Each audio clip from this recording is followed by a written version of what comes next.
今天让我们来继续来了解蒙比欧斯奥特曼的第4集。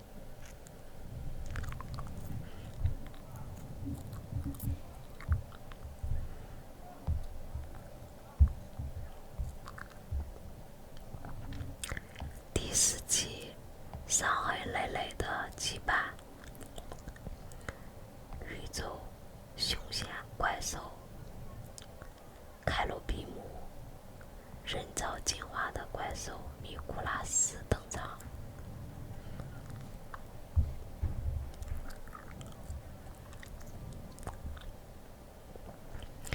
这一天 ，GUIS 超越技术的最新研发项目——人造进化的怪兽开始了实验，队员们热情高涨，争相来使用。不过，人造进化的怪兽米库拉斯根本不听队员们的指挥，对虚拟的格斗对手也丝毫不感兴趣。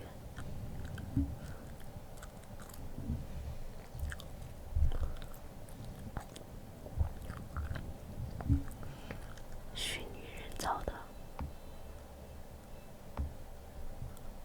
看起来还挺萌的，萌萌的样子。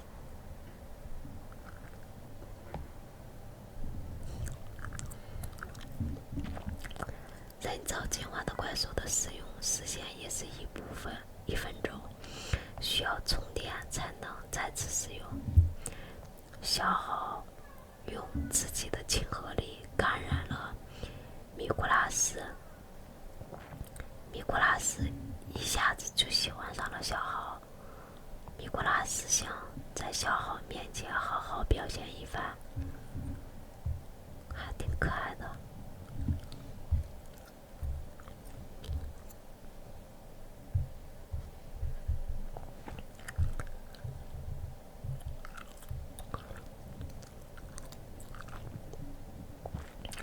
但不论是龙还是乔治都没办法控制好米库拉斯。战斗中的米库拉斯不是被石头绊了一跤，就是躲在一旁瑟瑟发抖，不敢出来应战。只要怪兽一发威，米库拉斯就捂起脸躲到别处，不愿再出来，这可激坏了大家。胆小的米库拉斯好忙啊。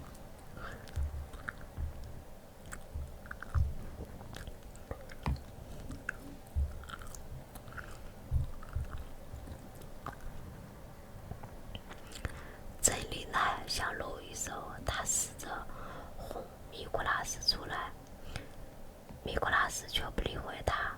珍妮奈还因为米库拉斯的错误攻击伤了手。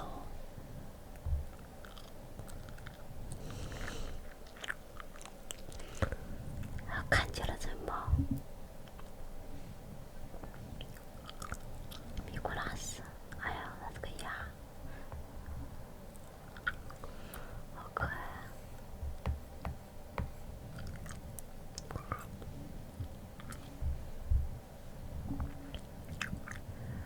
未来提出让小豪试一下，小豪接过人造进化的怪兽胶囊，有一丝犹豫。未来说他对小豪很有信心，于是小豪释放出米库拉斯。没想到先前没有战斗意识的米库拉斯在见到小豪后发生了180度转变。哇，真的好萌啊！你看，人造的太萌了，这个米库拉斯。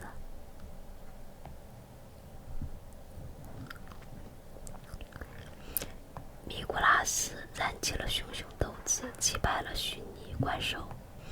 人造进化怪兽的实验宣告成功。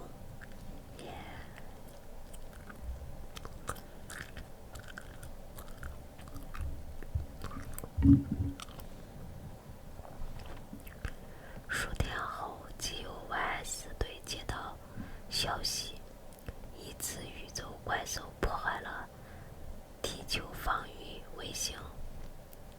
队员们迅速驾驶 GOYS 战机出动。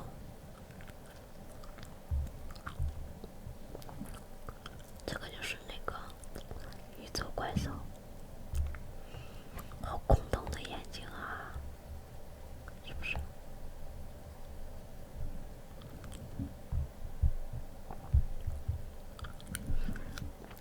怪兽凯鲁比姆降落在城市中，它甩动尾巴，周围的楼房随即坍塌。飞一号朝怪兽频频射击，但这不足以阻止怪兽前进的脚步。小号跟随未来来到了作战地点，但他不知道该如何做些什么。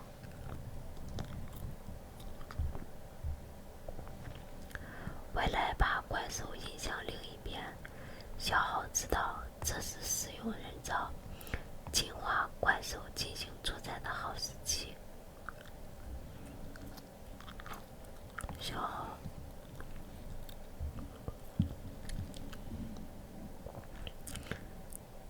小号有些害怕，因为这是他第一次直面怪兽，他不确定自己能否使用好米库拉斯。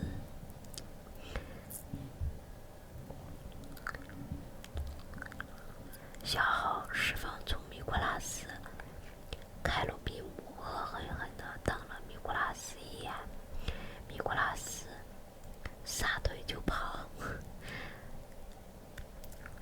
凯鲁比姆甩起他又长又粗的尾巴，击到了米库拉斯。胆小的米库拉斯，大尾巴。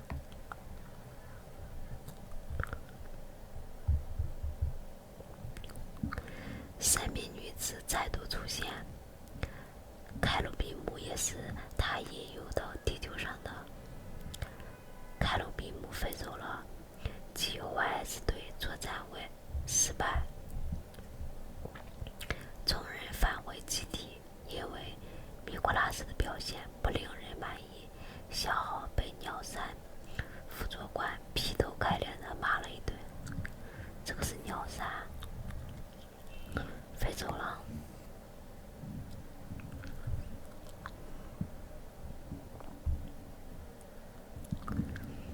见小号如此难过，未来想到用一句话咒语来鼓励小号，那就是赛文奥特曼在变身前会说的话。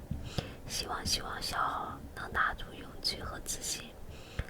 一直小声的小号回到了梅山托儿所。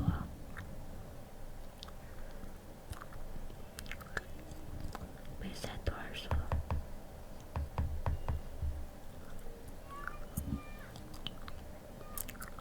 这是未来。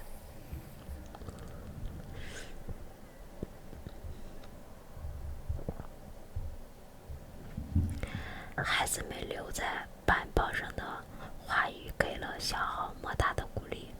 队员们找到了小号，劝说他回到GOYS 队。这个怪物又来了。凯鲁比姆又开始袭击市区，GOYS 队在地面上迎击。小号明白逃避并不是解决问题的办法，此刻正是克服内心恐惧的绝佳机会。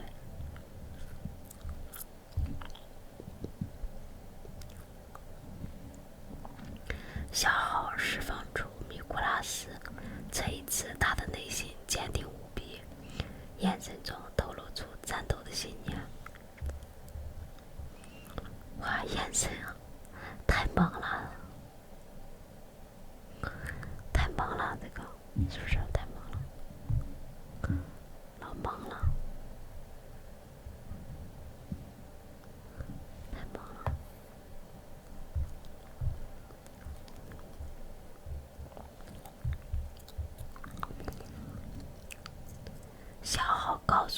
古拉斯他不会逃跑，会同他一起战斗到底。听到这个约定，米古拉斯振作起来，投入了战斗。凯鲁比姆想攻击小豪，米古拉斯为保护小豪，一把抓住了凯鲁比姆的尾巴。抓住他的尾巴了，它像一条龙。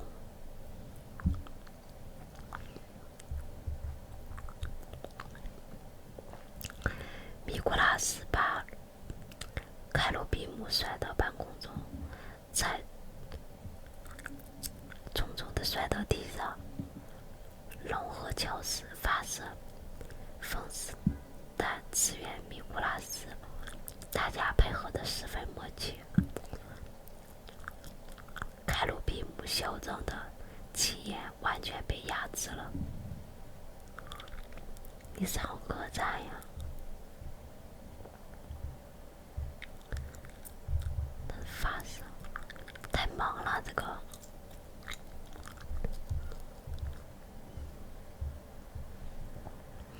人造进化的怪物的使用时限将近，未来变身成蒙比尤斯奥特曼加入战斗。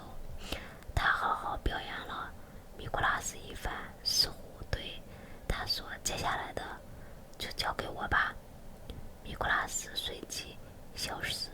蒙比尤斯奥特曼拉住凯鲁比姆的尾巴，设法牵住他的行动。好酷啊！摸摸他的头。泽平和其他的队员取得联系，他发现怪兽凯鲁比姆的弱点是头顶的角。小豪勇敢地瞄准凯鲁比姆的头顶，射击一下便打碎了他头顶上的角。凯鲁比姆痛苦地哀嚎起来。弱点是他这个头上的角。找到敌人的弱点，主动出击。好酷，这个姿势。由于小豪的帮忙，蒙比尤斯奥特曼得以放手一搏。蒙比目光剑在空中画出一道金色的直线，凯鲁比姆的身体被切断了。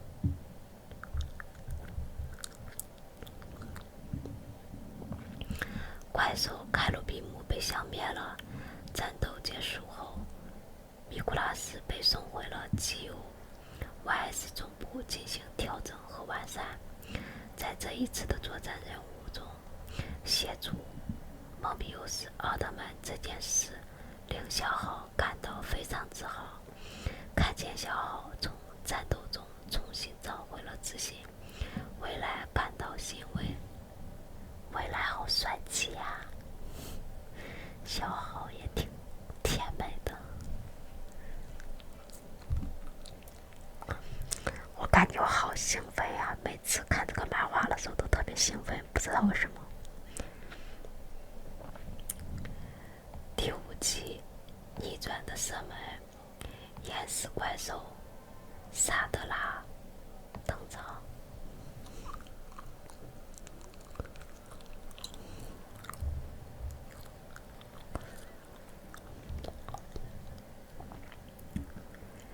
漆黑的宇宙中，有一只怪兽正向地球靠近。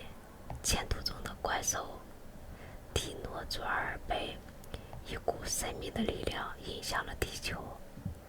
一个蓝色的身影发出能量光线，消灭了它。怎么又来了这个蒂诺佐尔？哇，好酷，好神秘！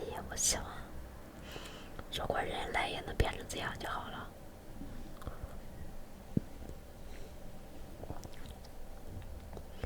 媒体正向报道基友 YS 队的作战。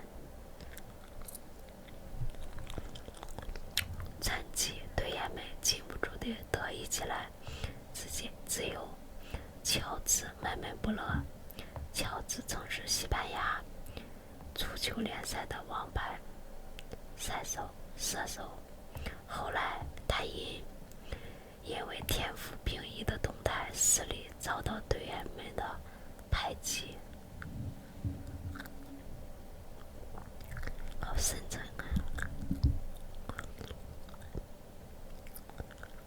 乔治回想起来，当时队友们看不惯乔治，纷纷指出他没有团队协作的意思。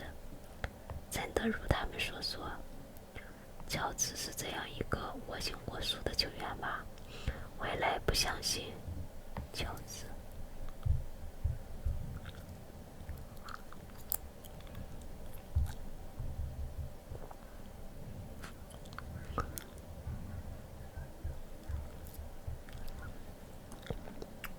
雾吹起了突然的大雾，捷豹的 GUYS 队紧急出动前的雾吹散调查，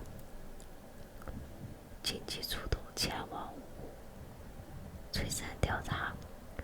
凤凰号的仪器出现异常，一只怪兽从浓雾中现身，袭击了凤凰号。我看这个怪物长什么样？哇，这个怪物像那个猫的眼睛。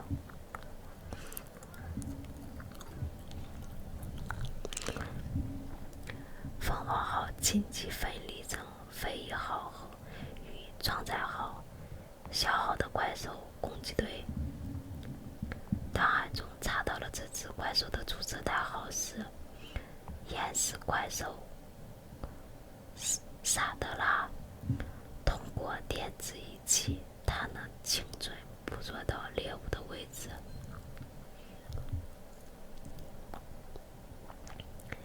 GUYS 的战机朝怪兽发起攻击，但攻击光线在怪兽制造的磁界雾中发生了扭曲， GUYS 战机无法击中怪兽。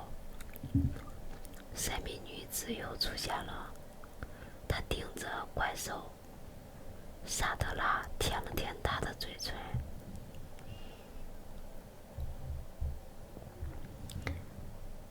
哎，这个怪兽长得像精灵，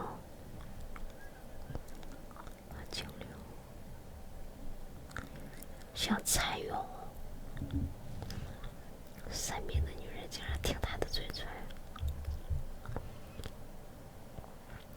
未来和龙乘坐的战机因设备故障迫降在雾吹散山间，两人在树林中遇到了神秘女子。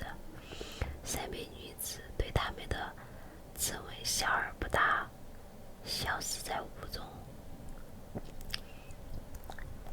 每次他都无缘无故的出现。未来和龙，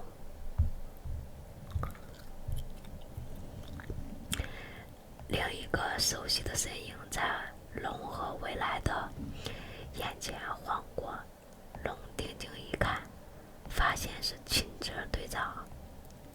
怎么会这样？秦泽队长不是死了吗？龙以为自己眼睛花了。队员们回到了基地，龙指责乔治不听命令，擅自攻击。乔治认为自己是瞄准怪兽后再开火的，没有做错。两人发生了口角，乔治觉得自己很冤枉，不愿多做解释。他打算退出 GUYS 队。发生了争执。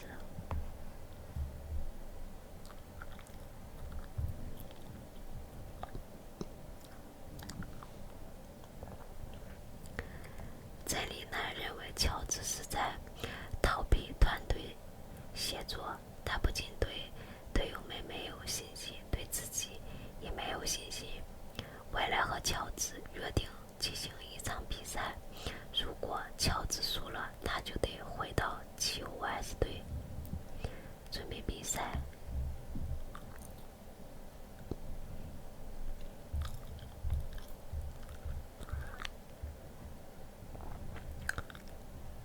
他这个是参用变异的吗？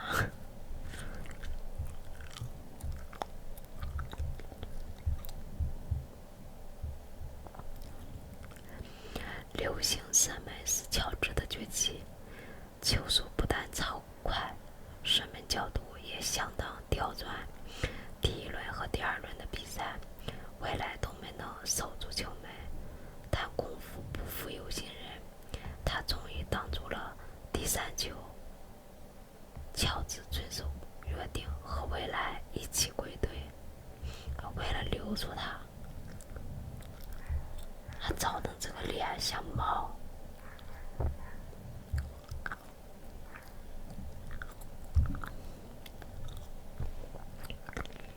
夜晚，怪兽萨德拉在东多模型城出现，GOYS 乘坐战机来到了作战地点。只要战机一靠近，萨德拉就立即放出世界舞，还会散发这种魔力呢。这个看起来蛮凶的。奥特曼好酷啊！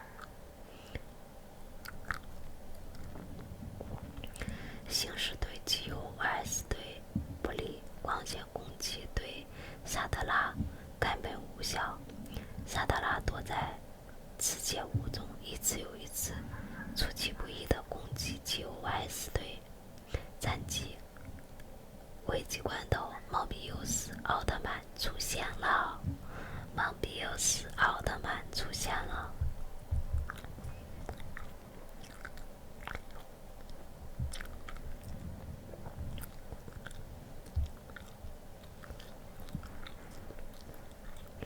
像幽灵一样感觉。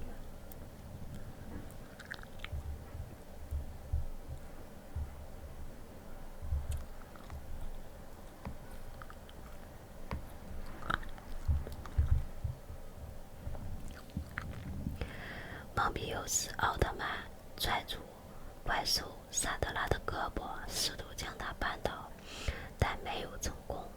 萨德拉非常狡猾，他甩着灵活的尾巴，不断的抽打蒙比尤斯奥特曼。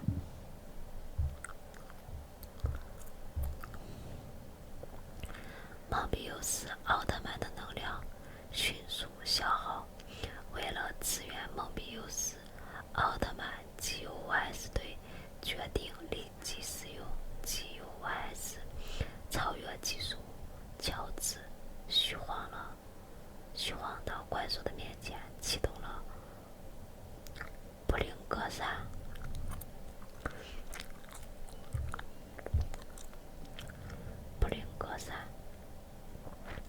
世界舞被驱散了，没有了世界舞的干扰， GOS 队轻松击中了萨德拉的耳朵。现在他无法再感知猎物的追踪了，中击了。奥特曼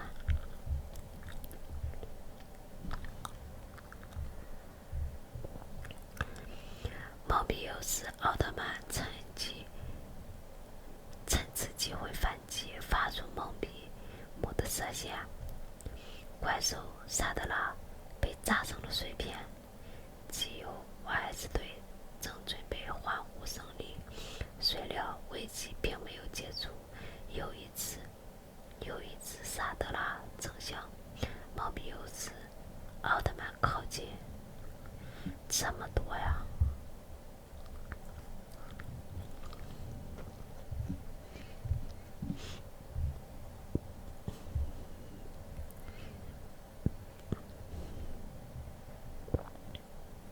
有一只猫咪，蒙比尤斯奥特曼还没明白发生了什么事，第三只萨德拉已出现在他的身后，两自萨德拉前后夹击，蒙比优斯、奥特曼无处可逃，既有 YS 队不能二次使用超越技术，对眼妹无法帮助奥特战士。两个那个萨德拉惊讶的表情。蒙比优斯奥特曼被怪兽们打趴到地上，就在此时，一股神秘的力量从天而降，蓝色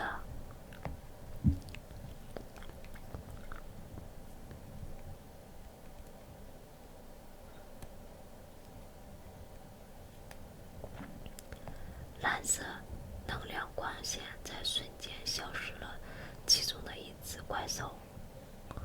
这是哪个谁来了呀？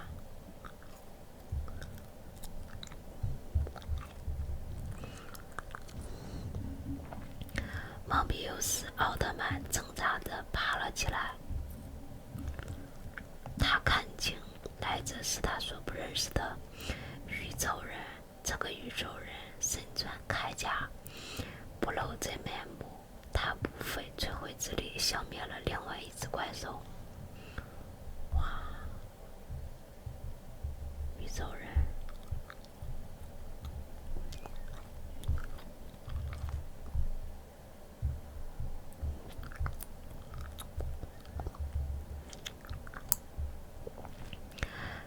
看到他的所作所为，神秘女子的发怒了。神秘女子称他为猎手骑士剑。猎手骑士剑到底是什么人？他和怪兽莱西事件又有着怎样的联系呢？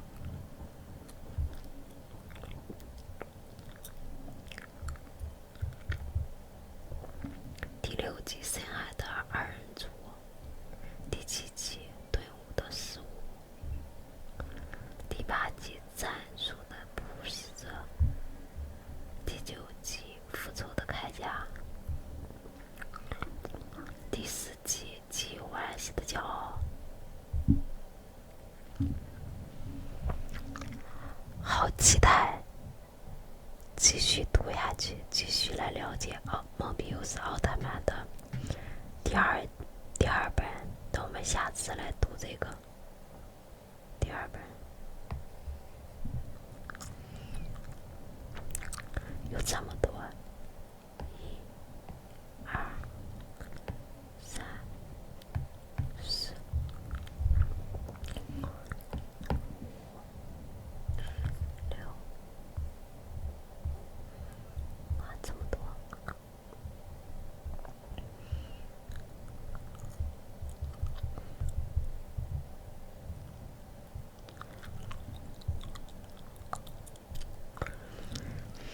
不过今天这个蒙比优斯奥特曼的怪物挺萌，挺可爱的。拜拜，希望蒙比优斯奥特曼一直守护在你身边，祝你晚安，好梦。